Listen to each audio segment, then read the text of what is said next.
Bismillahirrahmanirrahim. Assalamualaikum warahmatullahi wabarakatuh. Waalaikumsalam warahmatullahi wabarakatuh. Innal hamdalillah nahmaduhu wa nasta'inuhu wa nastaghfiruh. Wa na'udzu billahi min shururi anfusina wa min sayyiati a'malina. Man yahdihillahu fala mudilla lahu wa man yudlilhu fala hadiya lahu. Asyhadu an la ilaha illallah wahdahu la syarika lahu. Wa asyhadu anna Muhammadan 'abduhu wa rasuluhu, amma ba'd. Fa inna asdaqal hadithi kitaballah wa khairal hadi hadi Muhammadin sallallahu alaihi wasallam wa syarral umuri muhdatsatuha wa kullu muhdatsatin bid'ah wa kullu bid'atin dhalalah wa kullu dhalalatin finnar. Ikhwani fid din, a'azzakumullah jami'an. Saudaraku sekalian yang dimuliakan oleh Allah Subhanahu wa taala.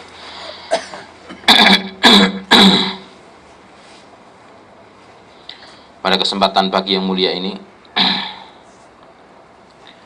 kita melanjutkan pembahasan fikih dari kitab Al-Wajiz, dan kita telah masuk kepada pembahasan an-nahyu anit tatawwu' idza uqimatis shalah. Larangan untuk mendirikan salat sunnah atau tatawwu' idza uqimat as-shalah, apabila salat itu telah didirikan. Seperti dijelaskan dalam hadis yang dibawa oleh Abi Hurairah, anna Nabiyya sallallahu alaihi wasallam qala, idza uqimatis shalah fala salatan illa al-maktubah.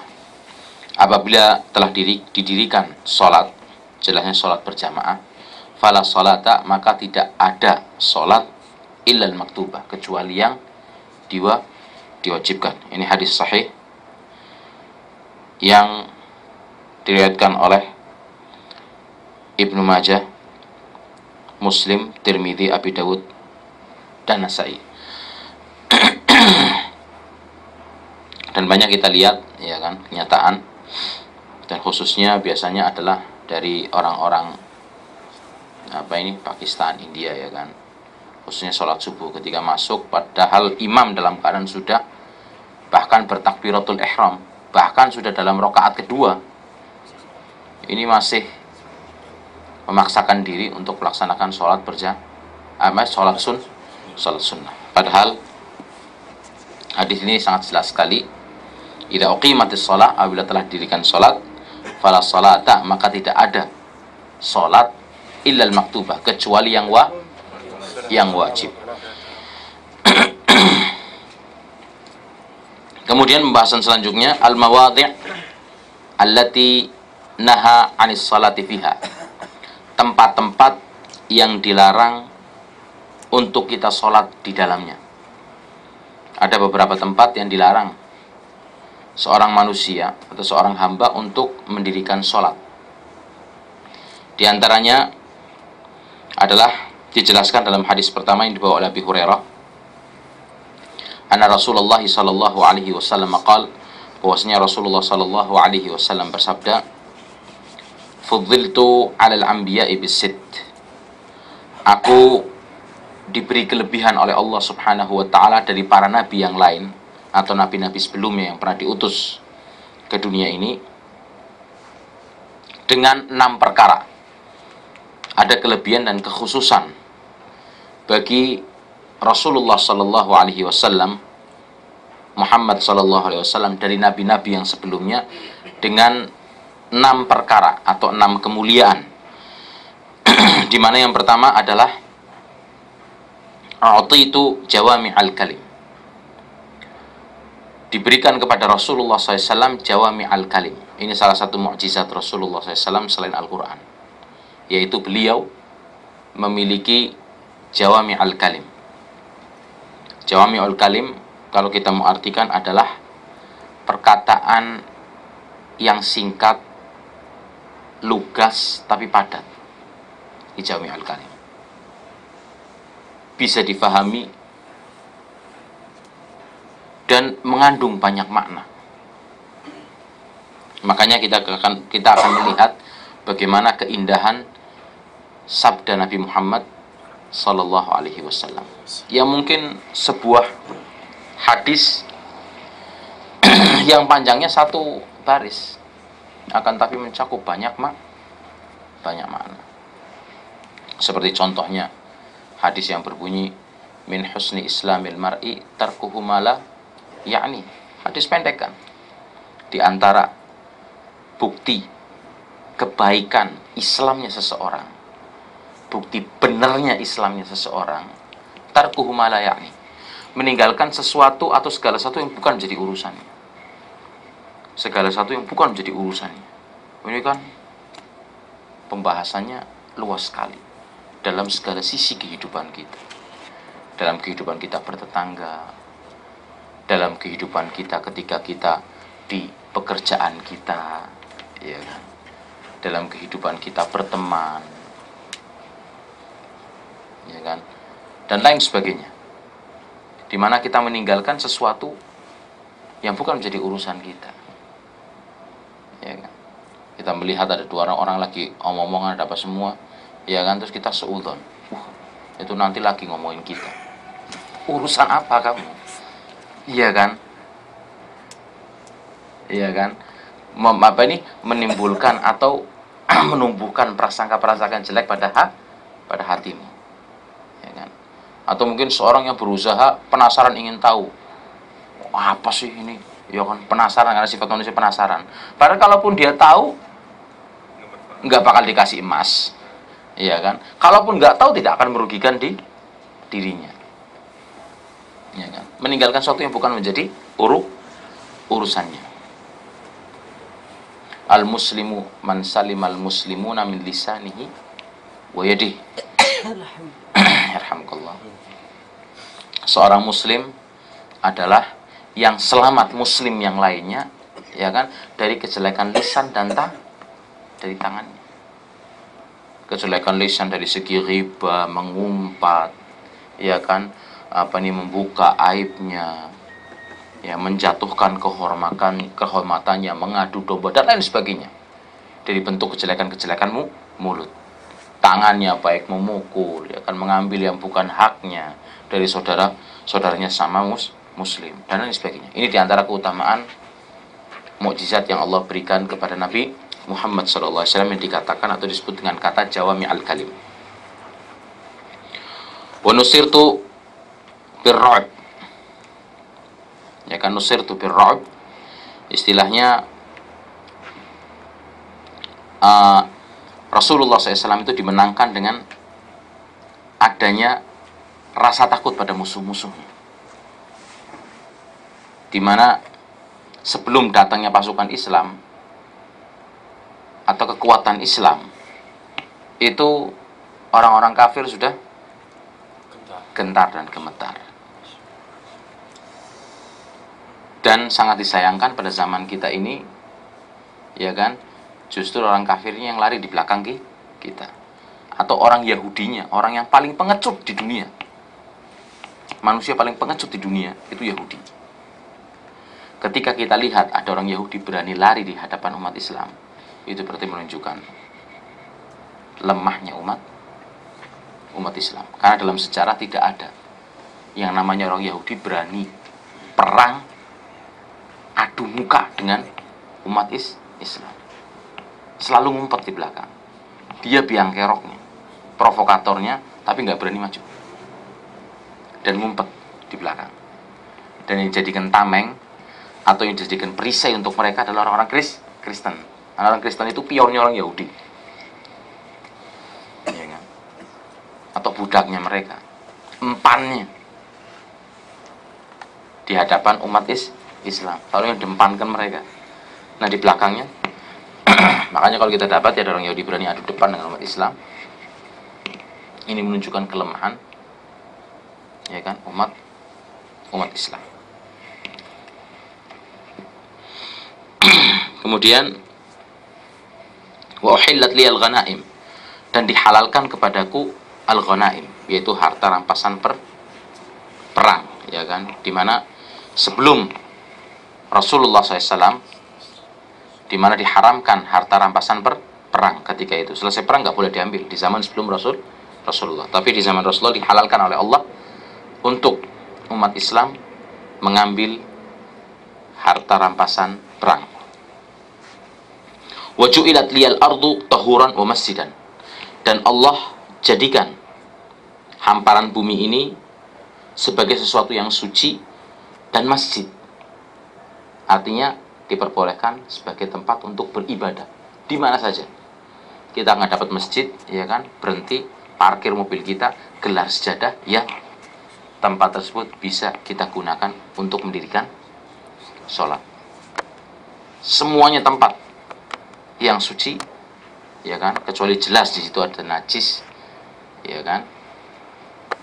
Yang menghalangi kita untuk bisa mendirikan sholat di tempat tersebut, ya. Berarti cari tempat lain. Tapi secara umum bumi ini adalah tempat yang bisa kita pergunakan untuk beribadah kepada Allah Subhanahu wa taala dan secara khusus mendirikan sholat. Wa ursiltu ilal khalqi kafatan. Dan aku diutus kepada seluruh manusia secara khusus, di mana nabi-nabi sebelumnya Allah utus kepada bangsa-bangsa tertentu, kepada kabilah-kabilah tertentu, kepada suku-suku tertentu. Adapun Rasulullah SAW diutus kepada manusia secara utuh dengan berbagai macam bentuk, jenis, warna kulit, logat, bahasa, dan lain sebagainya. Dan ini adalah merupakan kekhususan Nabi terakhir. Wa khutima biyan nabiyun. Dan ditutup, ya kan? Dan ditutup silsilah pengiriman utusan Allah Subhanahu wa taala untuk menjelaskan agama Allah, untuk menjelaskan syariat Allah Subhanahu wa taala dengan Nabi Muhammad sallallahu alaihi wasallam sebagai penutup para nabi dan pemimpin bagi para nabi.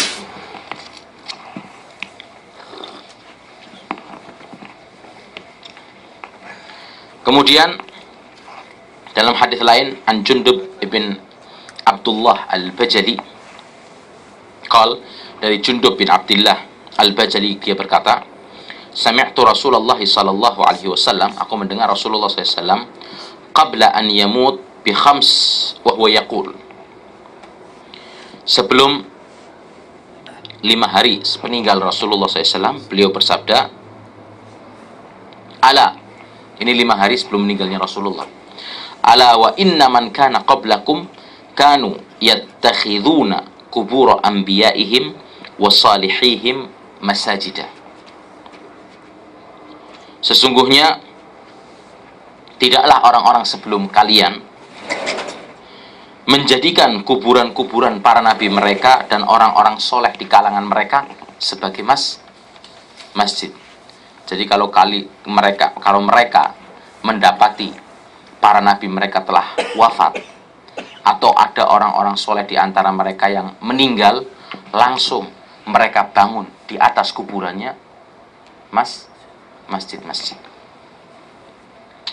Ala fala tattakhidul qubura masajida. Dan Rasulullah memperingatkan, maka janganlah sekali-kali kalian menjadikan kuburan-kuburan sebagai masjid. Inni anhakum an dzalik. Karena sungguhnya aku melarang kalian atas perbuatan demikian. Hadis yang sharih, jelas. Pasti tidak perlu seseorang yang mendengarkan hadis ini untuk menafsirkan dengan sesuatu yang lain. Sesuatu yang jelas. Rasulullah melarang umatnya untuk membangun masjid di atas kuburan. Artinya, kuburan adalah bukan tempat untuk kita melaksanakan sholat. Dibedakan. Kuburan adalah tempat untuk kita berziarah, dan tujuan ziarah adalah untuk kita mengingat Allah Subhanahu wa ta'ala, agar hati kita selalu ingat kepada Allah, dan dengan itu tumbuh rasa semangat untuk kita melaksanakan peribadahan dan ketaatan kepada Allah Subhanahu wa ta'ala, karena kita bukan orang-orang yang akan hidup abadi hidup Highlander, atau seperti kisahnya orang-orang atau setannya wong Londo, ya kan, setannya orang barat, vampire, ya kan, yang hidup abadi. Tapi kita adalah manusia yang diciptakan oleh Allah untuk beribadah dan mempersembahkan peribadahnya itu kepada Allah dan hanya untuk Allah Subhanahu wa taala semata. Kemudian kita mendoakan orang-orang yang sudah mendahului kita. Bukan kita meminta kepada mereka. Seperti itu. Dan kuburan bukan tempat untuk kita mendirikan sholat, tapi sholat itu ditunaikan di masjid. Fungsi kuburan sendiri, fungsi masjid sendiri tidak bisa disatukan. Kenapa? Karena Rasulullah melarang seseorang untuk membangun masjid di atas kuburan. Dan ini kenyataan yang banyak kita dapati, ya kan, di sebagian besar dari masjid-masjid kita, dan bukan di Indonesia saja. Secara umum biasanya masjid-masjid agung di Indonesia itu, kalau masjid agung biasanya nempel dengan kuburan. Dan bahkan di daerah saya di Pemalang itu kuburannya itu satu pagar, bukan di dalam masjid, akan tapi di bagian kiblat, dan satu pagar dengan masjid. Terlebih lagi kalau kita ketemu dengan, ya kan, Ampel Sunan atau yang lain-lainnya dari masjid-masjid yang itu adalah merupakan ritual sebagian umat Islam yang bodoh dan tidak tahu akan kedudukan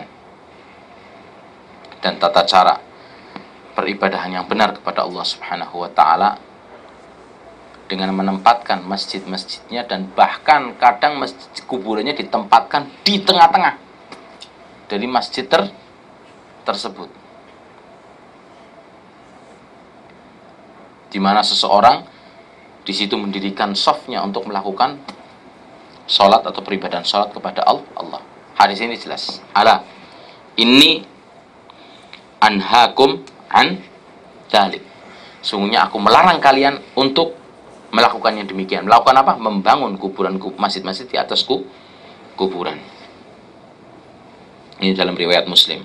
Wa Nabi Sa'id Al-Khudri qol, dari Abi Sa'id Al-Khudri, dia berkata, qala Rasulullah sallallahu alaihi wasallam, bersabda Rasulullah sallallahu alaihi wasallam, al-ardu kulluha masjid illa al-maqbarah wal hammam. Sesungguhnya bumi ini seluruhnya adalah masjid, tempat yang bisa kita gunakan untuk mendirikan sholat dan peribadahan kepada Allah. Illal maqbarah, kecuali kuburan,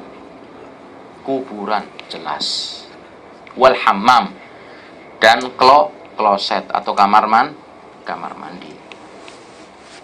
Ini diantara dua tempat yang dilarang kita di dalamnya mendirikan sholat. Bagaimana kita dirikan sholat di masjid dan di situ ada hadisnya jelas. Loh, kok ini kan kuburan wali, ini kan kuburan orang soleh, wah ini kan, ya kan, kuburannya ajengan fulan dan lain sebagainya. Allah dan Rasulnya nggak pernah membedakan ini orang soleh, ini ajengan, ini apa, ya kan. Kalau memang ini adalah perintah, ya kan, yang diajarkan dalam agama atau tidak dilarang di dalam agama, tidak mungkin Rasulullah akan memperingatkan umatnya dengan peringatan-peringatan yang sangat tegas. Kemudian hadis dari Al-Barra bin Azib qol, dari Bara bin Azib, dia berkata, su'ila Rasulullah SAW anis salati fi mabarikil ibil. Rasulullah pernah bertanya tentang pelaksanaan sholat di mabarikil ibil, tempat deproknya para onta, atau bisa kita katakan kandangnya onta. Maka Rasulullah bersabda, la tusallu fi mabarikil ibil, janganlah kalian sholat di tempat, ya kan, atau di kandang-kandang onta. fa innaha minasyayatin, karena ya kan onta itu dari syaitan. Maksud di sini onta dari syaitan bukan diciptakannya onta dari syaitan, tapi memiliki beberapa sifat-sifat apa? Syaitan yang sama dengan syayatin. Dan onta itu pendendam loh, hati-hati. Ya kan? Onta pendendam. Sekali kadang disakiti, diincer. Kapan lengah? Dicokot. Iya kan? Atau dikejar. Dan diantara, makanya kenapa afala yanzuruna ilal ibli kaifa khuliqat. Ini makhluk yang Allah ciptakan ajaib sekali.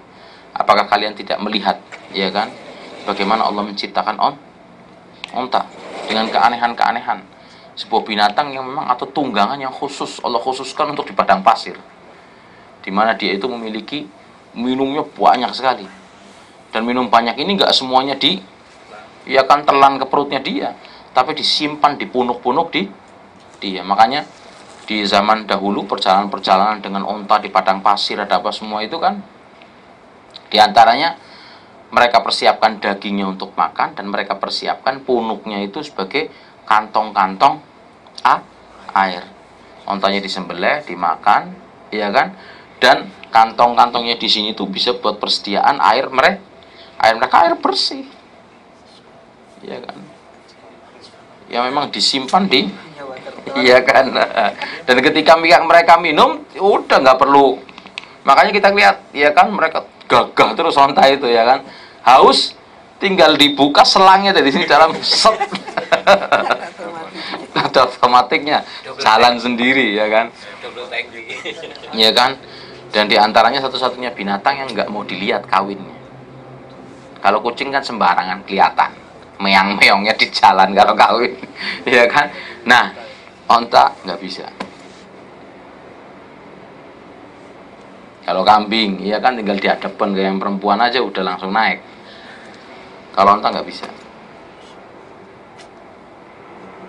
Taruh di kandang, tutup kandangnya, kasih yang perempuannya, udah tinggal. Kalau ditungguin nggak mau. Nggak mau. Oh, marah, ngamuk. Tahu malu, iya. Dan rasa cemburunya tinggi sekali. Perempuan yang udah biasa, istilahnya dia kawini, ya udah itu yang dia apa istilahnya mauin. Ada onta laki-laki lain yang dekat, oh ngamuk. Iya kan?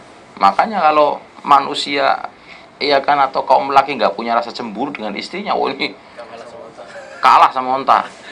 Kadang kita dapati, ya kan, Mas, ya kan, aku tak nang pasar, ya kan, pasar sebentar. Ini kebetulan tetangga sekalian kerja lewat, tak bonceng, ya kan, oh dibiarkan istrinya bonceng tetangganya, atau dibiarkan istrinya bonceng ojek, ya kan, oh, biasa pakai ojek aja langsung. Kalau saya nggak bisa, Ahsan, bagaimana maksudnya, saya tak jemput pakai motor ke depan, enak aja, istri saya mau dibonceng-bonceng kan, oh orang, ya kan.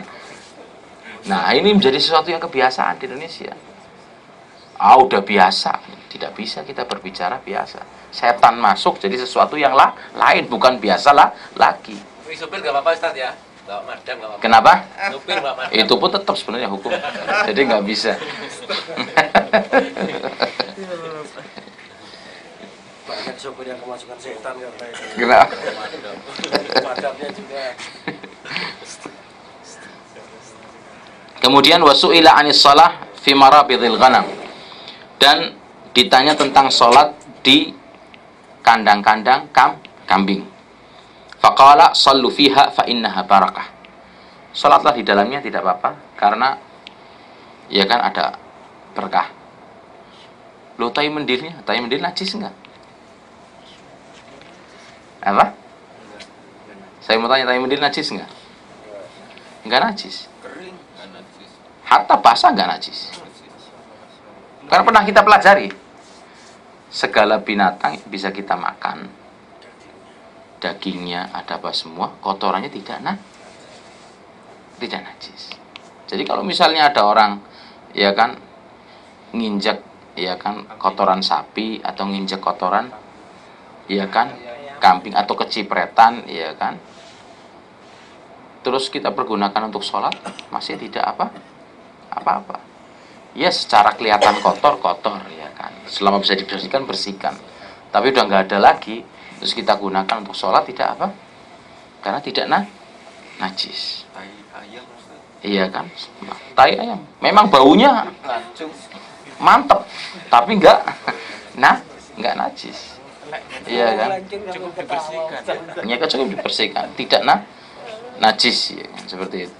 Adapun kotoran binatang yang tidak boleh kita makan, tai kucing, nah itu najis. Singa, ya kan? Lah maksud najis itu bukan berarti terus kita harus wudu lagi, tapi najisnya dibersihkan, ya kan? Iya, najisnya harus dibersihkan. Berarti kita, ya kan, membatalkan wudu kita terus harus, ya kan? Karena yang membatalkan wudu itu kan sesuatu yang keluar dari dari tempat, seperti itu. Bukan berarti terus kena tai kucing terus kita wudu lagi, enggak, dibersihkan tempatnya. Adapun wudu kita tetap dan tidak batal, seperti itu. Ini kita telah selesai dan kita masuk kepada pembahasan al-adhan, tentang permasalahan adhan. Al-adhan hukmuhu, al-adhan huwa al-i'lam bidukhuli waqti shalah bi alfadhin makhsusah. Adhan itu adalah pemberitahuan, pengumuman, ya kan, tentang masuknya waktu sholat dengan lafaz-lafaz yang telah dikhususkan pengucapannya, ya kan, seperti telah Rasulullah SAW sunnahkan atau telah Rasulullah tetapkan untuk apa lafaz-lafaz yang diucapkan dalam adzan tersebut. Wahwa wajib, ya kan, pengumuman dengan adzan ini adalah wajib untuk permasalahan masuknya waktu sholat. An Malik ibn al-Huwairith anna Nabi sallallahu alaihi wasallam qala, dari Malik bin al-Huwairith bahwasanya Nabi SAW bersabda, idza hadaratis shalah, apabila datang waktu salat, falyu'adzin lakum ahadukum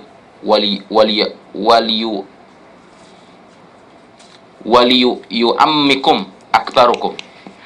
Apabila datang atau masuk waktu salat, maka kumandangkanlah adzan oleh salah seorang di antara kalian, dan jadilah orang yang paling tua di antara kalian sebagai imam. Faqad amarahu sallallahu alaihi wasallam bil adzan wal amr lil ijab kama huwa ma'lum. Di mana Rasulullah dalam hadis ini telah memerintahkan untuk dikumandangkannya adzan, dan perintah itu mengandung perkara kewajiban seperti diketahui. Dalam hadis lain dari Anas, anna Nabi sallallahu alaihi wasallam kana idza ghaza bina qauman lam yakun yaghzu bina hatta yusbih wa yanzur. Fa in sami'a adzanan kaffa anhum wa in lam yasma' adzanan aghara alaihim.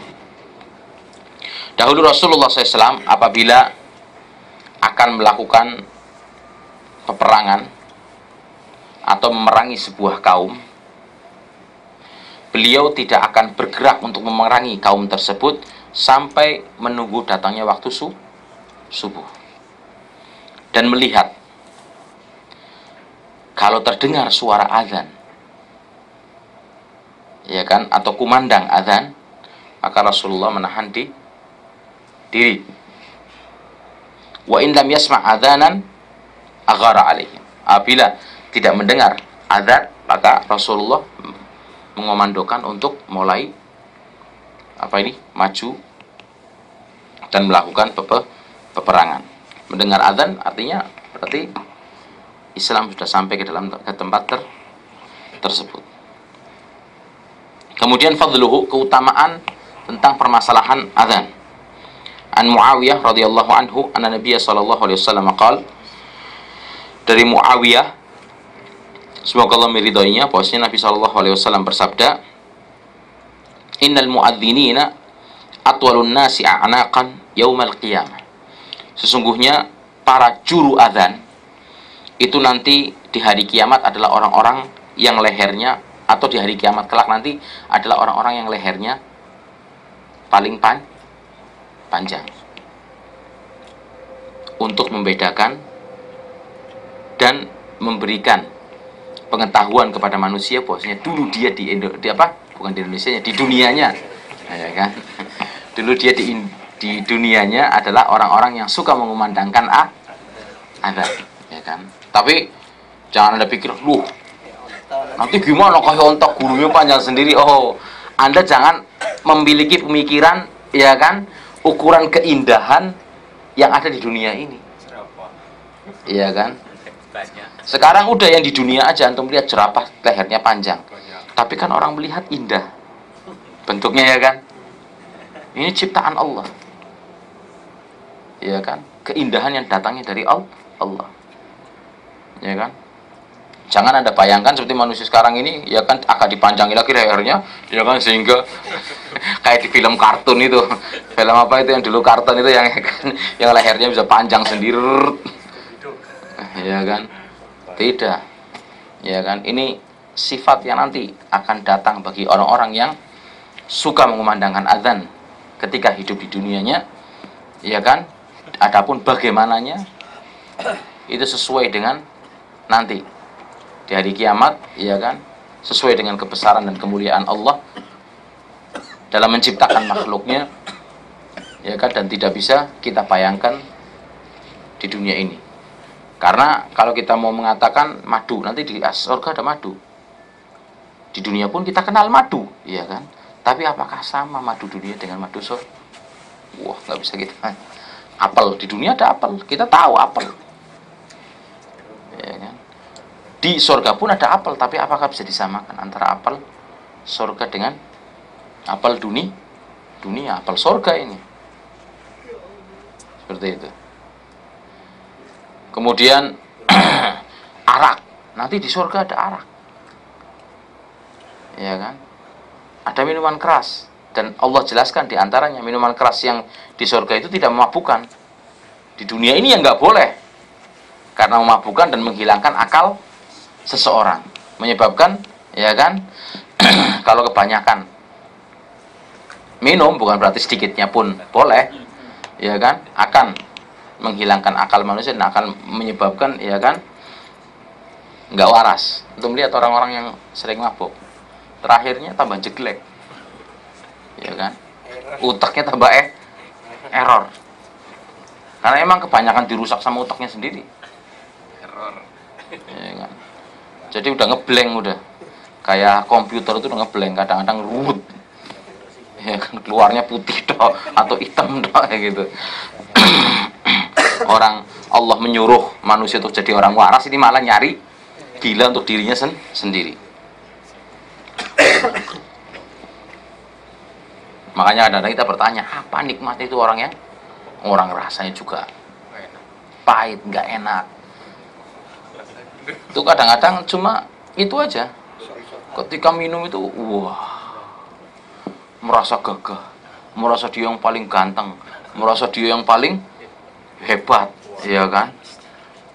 Makanya ketika ditanya, kamu tadi nggak di jalan? Enggak, mau saya tidur di folding bed kok. Padahal delosor di jalan. Enggak, saya tidur di tempat ini, menunjukkan kan orang iya kan, disebabkan orang nggak waras. Alhamdulillah. Kemudian dalam hadis lain, an Abdurrahman bin Abdullah bin Abdurrahman bin Abi Sa'sa'ah al-Ansari thumma al-Mazini an abihi annahu akhbarahu anna Aba Sa'id al-Khudri qala lahu, ya kan, dari Abdurrahman bin Abdullah bin Abdurrahman bin Abi Sa'sa'ah al-Ansari, thumma al-Mazini, kemudian dia al-Mazini an abihi, dari bapaknya, bahwasanya dia telah diberi tahu oleh Abu Sa'id al-Khudri, qala lahu, berkata kepadanya, inni araka tuhibbul ghanam wal badiyah, aku melihatmu menyukai, istilahnya, ternak kambing dan hidup di al-badiyah, di pedesaan. Fa idza kunta fi ghanamik au badiyatik, apabila engkau sedang dalam penggembalaan di desamu, ya kan, fa'udzinat bis shalah farfa' sautaka binida, dan fa'adzinta bis shalah, kemudian engkau mengumandangkan azan untuk salat, maka keraskanlah dan angkatlah suaramu untuk mengumandangkan azan. Fa innahu la yasma'u mada sautal muadzin jinnun wala insun wala syai'un illa syahida lahu yaumal qiyamah. Karena tidaklah mendengar kumandang azanmu dari seluruh makhluk ini, jinnya, manusianya, ya kan, kecuali kelak nanti di hari kiamat akan menjadi saksi bagi engkau, bahwasanya engkau adalah orang yang suka mengumandangkan azan. Makhluk-makhluk Allah yang lain, makhluk ciptaan Allah yang lain ini akan menjadi saksi bagi orang tersebut. Qala Abu Sa'id sami'tuhu min Rasulillah. Kata Abu Sa'id, aku mendengar ini dari Rasulullah sallallahu alaihi wasallam.